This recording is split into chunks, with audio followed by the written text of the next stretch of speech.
Hát sziasztok! Nagyon sok szeretettel köszöntelek titeket. Egy kérdéssel jöttem a mai napon, ami így szól: mi lenne, ha a kiegyensúlyozottság helyett az élet kalandjaira törekednél?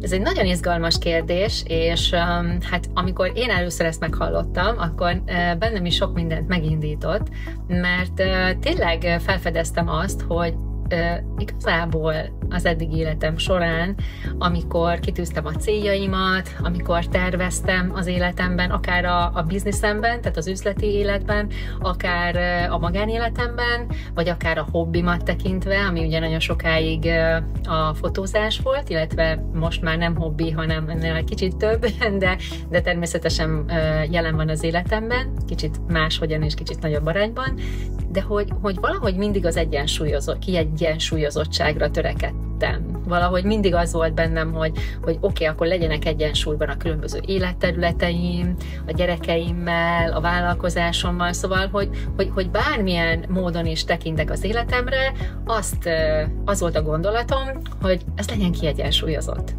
Na de mit jelent az, hogy kiegyensúlyozott? Ugye erre nagyon sok nézőpont kapcsolódik, vagy ehhez nagyon sok nézőpont kapcsolódik, és innentől lesz izgalmas a dolog, mert hogyha azt mondod, hogy oké, próbáljuk meg, hogy milyen az, amikor nem kiegyensúlyozottságra törekszem, amikor nem azon van a fókusz, hogy minden összhangban legyen, és minden harmonikusan egyensúlyban legyen, hanem megengedem magamnak azt, hogy kalandos legyen az életem, megengedem azt, hogy kilépjek a megszokott paradigmákból, a szokásaimból, és megnézem, hogy mi van azon túl, és olyan kérdéseket teszek föl, mint például ez a kérdés, akkor egy sokkal nagyobb tér jelenik meg, sokkal több lehetőséggel.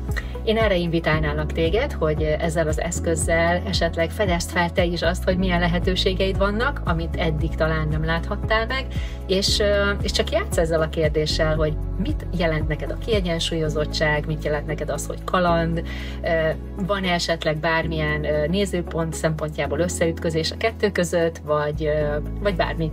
Szóval fedezd fel, ez is egy kaland, amire invitállak, és hogyha szeretnél több tartalmat, akkor érdemes fönt maradni az oldalamon, vagy pedig ellátogatni a weboldalamra, és megnézni, hogy milyen lehetőségeid vannak, hogy kapcsolódjunk. Nagyon szép napot kívánok neked, minden jót! Sziasztok!